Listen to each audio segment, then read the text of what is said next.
Welcome to part 2 of this vlog here. It was way too long to keep, I don't know if we're going to be 10 minutes long here or 30 minutes. So I don't want to make an hour or 2 hour video in a vlog. So we got a box here and we are going to clean out our refrigerator. And maybe, like I said, we were talking about subterranean composting.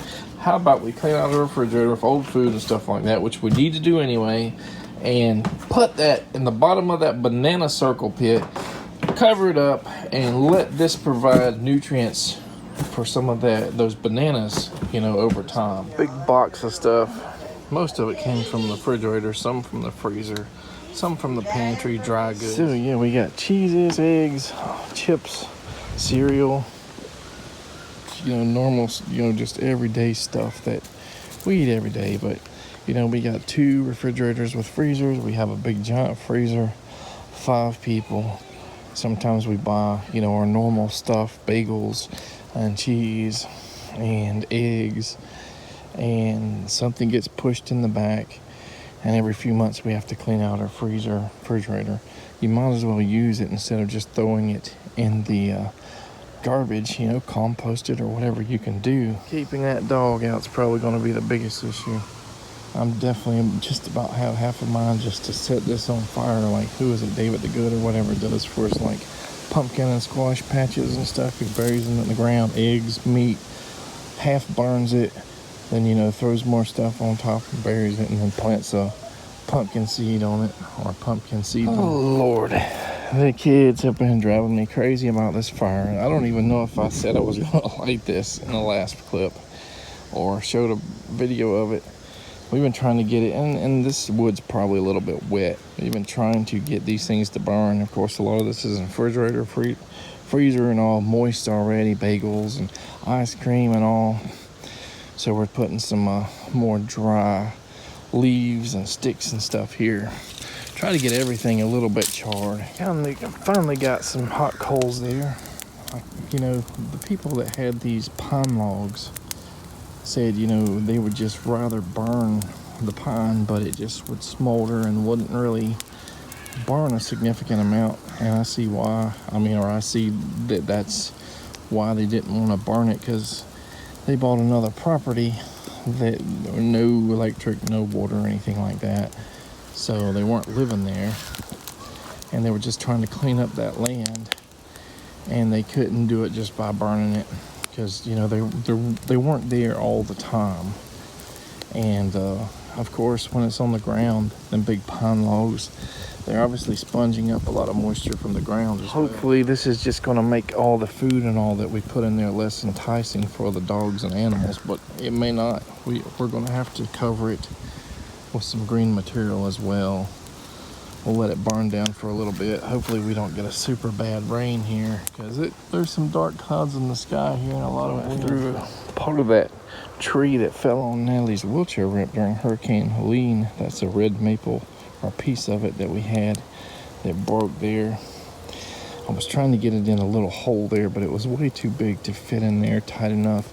It would have come way out of the ground, so I just put it sideways. Yeah, I think I'm going to put some green material on top. Some cherry laurels down there. We got some elderberries, and just put some goldenrods down there. We probably need to get some good time to prune those elderberries up. They're super green.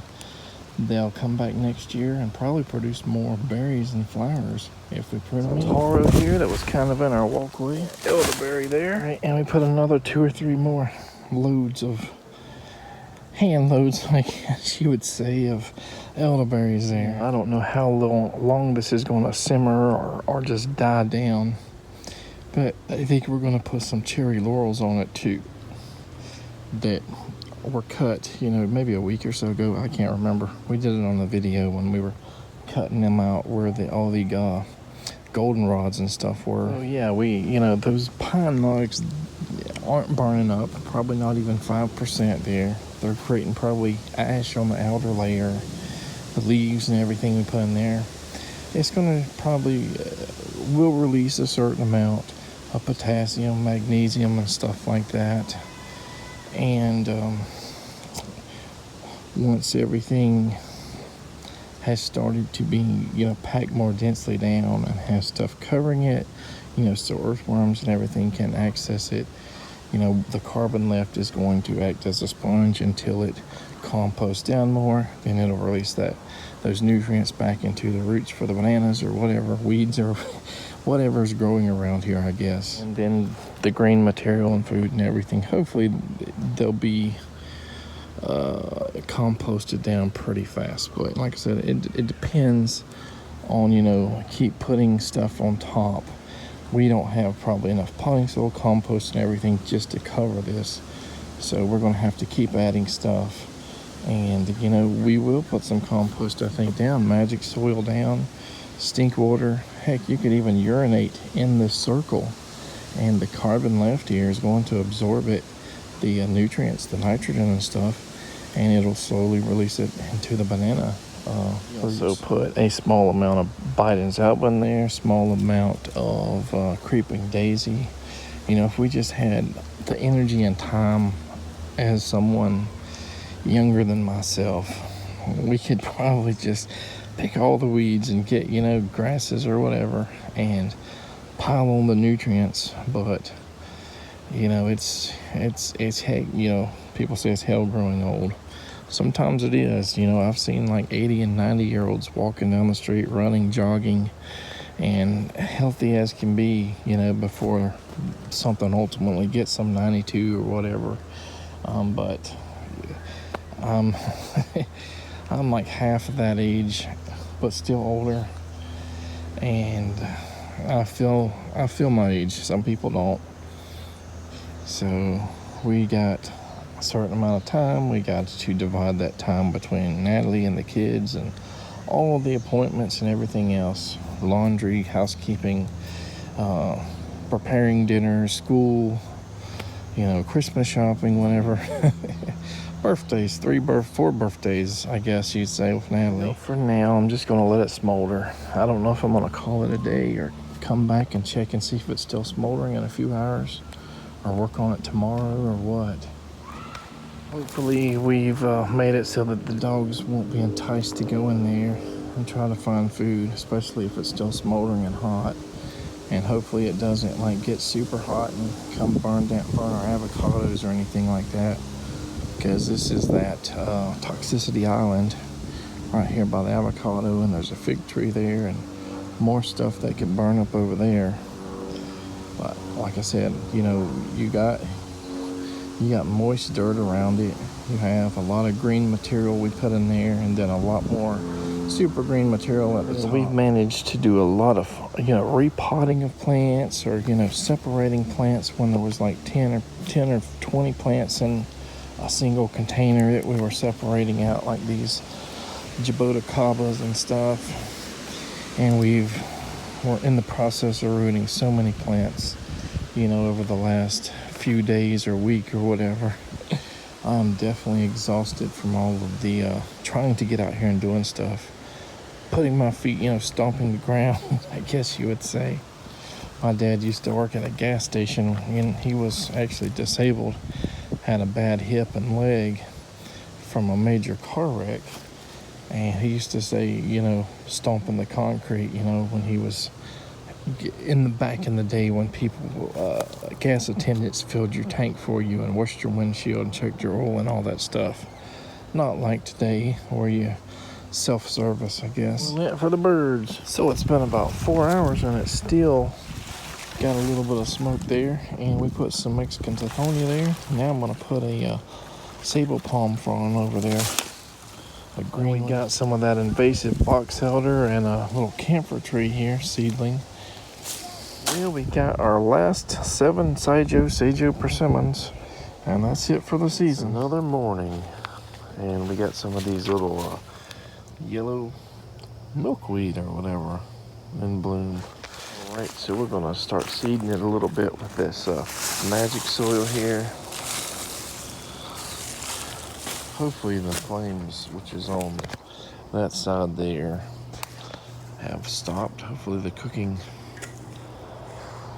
the heat has stopped. It's hard to tell. We might get a wind gust and it might restart, but all this stuff on the top is green, so hopefully this doesn't get hot and bake our earthworms and stuff.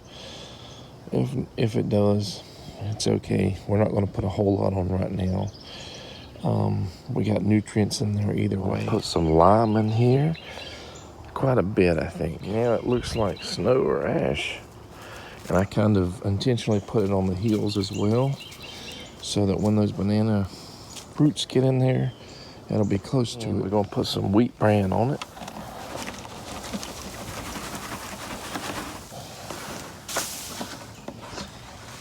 All right, so we're going to put some of these stink water logs in there, and I'm going to may just go up and down like that and push them into the hole versus laying them sideways. They go pretty far in, but that's okay as long as nobody falls on them, guys. All right, so we use most of those sticks or stink water logs, and I think we're going to put some more of these cherry laurels on here.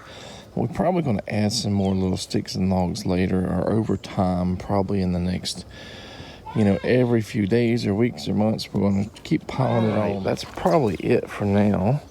And as this stuff gets more brittle and older and starts breaking down, I'm chop, chop, chop, crack it down, break it down, pack it in more densely. And I definitely need to start raking some leaves up and, piling a bunch of leaves in there and trying to get it in all them little holes and crevices. More of our rainwater with the duckweed and this nasty stink water that's been brewing for a long time. So both of them went on top and around as good as I can, get it in there. And right here in the middle, I'm going to lay some magic soil down. All right, we kind of fluffed it, so some of it's going to go down. So we may need to add a little bit more. We're going to put a little bit of our garden compost on. So this is not just composted stuff, but it's actively composting as well. We got tons of little worms in there, all kinds of eggshells this time here. Got another shovel full of our ash, our wood and cardboard ash. We really need to do another burn soon.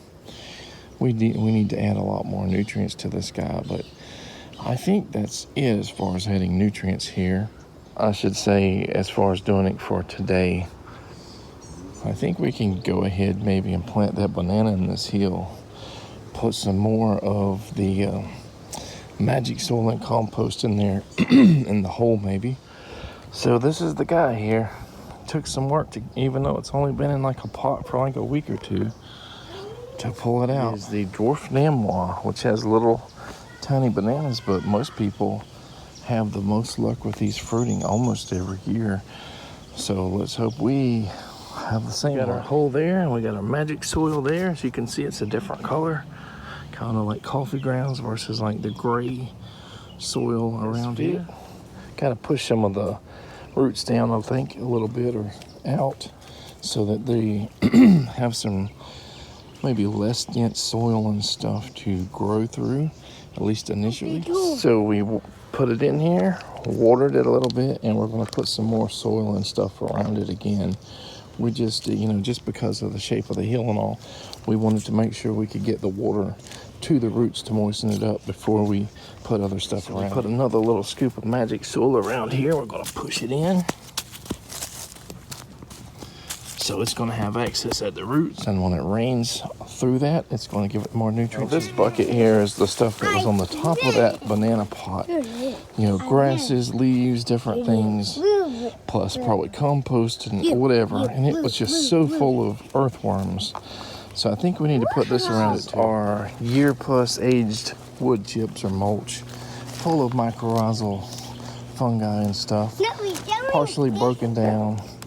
I think we're going to put a handful right there around that base. So there it is, and I threw some in the middle of that pile where there's dirt and different stuff as well, to hopefully start a hotter composting process right in the middle of the pit. But there we go. This is it.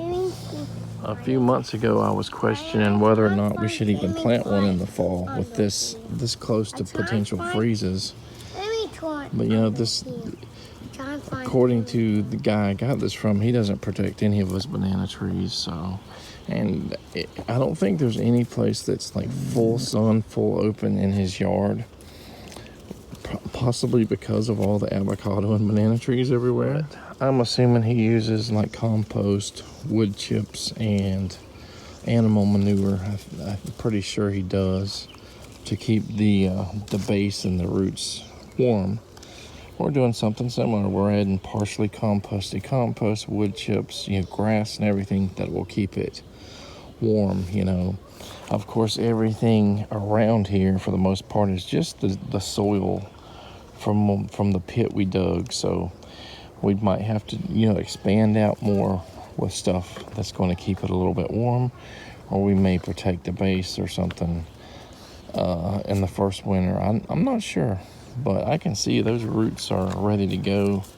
I've always sort of questioned, can the banana from the mound tap into the nutrients from here? But it looks like even though they're a shallow rooted plant, those roots definitely look at the dog going in there, definitely seem to put out some feelers to find the nutrients. We've done quite a few things on this 2-part 3-day garden vlog, and I finally feel sort of satisfied that we had a topic, we had a task, and now we got a big portion of that done. We got to do more, but we can end this vlog here and say we started a real banana circle, not a banana mound. It's a mini one. It's like half the size or 40% of the size. But that's okay. This should tell us if this is going to work. And we can always do a bigger one later when we feel better, when we have time, resources, I guess. I sort of think that this is an important thing, if you have these ideas or ideals of permaculture and growing your own fruits, vegetables, trees, shrubs, perennials, whatever, your annual gardens as well, and you want to do it in a way where you're not just hauling stuff in, hauling fertilizer in, hauling, whatever, and you want to do a lot of it on your own, like composting in a pit here. If you do not have a partner that can have those same ideals and goals, now this is if you're single. If you're already married, it might be too late. Having those ideals with two people and raising a family where you would actually have kids helping out and growing up.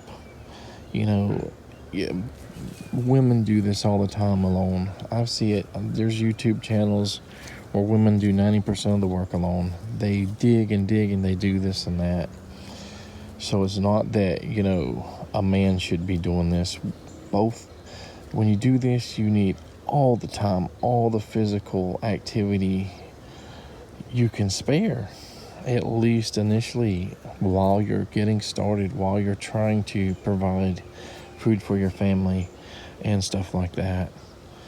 So, like I said, if you're single and you have these ideals, it's probably best that you get with somebody that has these same ideals and the same goals. But are you saying that your partner doesn't have it? No, I'm not saying that. Natalie is in a wheelchair, so she can't, and she has a neuromuscular disease that has made it hard for her to even feel her hands or to grasp things and to feed herself. A lot of things have become impossible. But in her mind, she does have a lot of these same goals and ideals. She grew up, gardening and vegetables and this and that, and growing mangoes in South Florida. But in a lot of ways, it is similar because she can't help. She can't help do these things. She's got money coming in. She paid into the Social Security Administration when she was being a medical assistant and stuff, and through arts and medicine and whatever other jobs she's had throughout the years. So she can help buy stuff sometimes, buy plants or materials, maybe potting soil. Of course, her things are roses as well, which I'm not that big into, but they don't really provide food on our plate. If I had someone with the same ideals and goals, and that was physically capable and is more into pushing the kids to do some of the work, yeah, we have videos of the kids digging in the ground. They're not doing work, they're playing. They get tired of it after a few minutes and they're done. And a lot of people in the olden days, they grew up milking cows and feeding the chickens, and all that was a chore that they had at 5 o'clock or 4 o'clock in the morning before they went to school.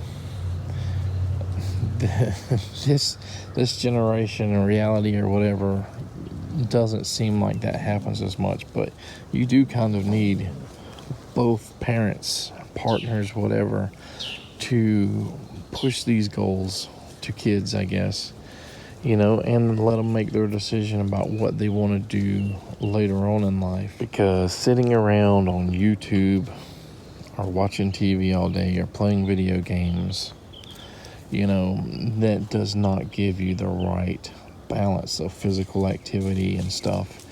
And when I was growing up, in the 80s, we had video games. We had basketball, baseball, football, tetherball, soccer, and other stuff. We did everything. We balanced that. We balanced our TV time. We balanced, physical activities. So there we go, the dwarf namwah and the mini banana circle. Take care, guys.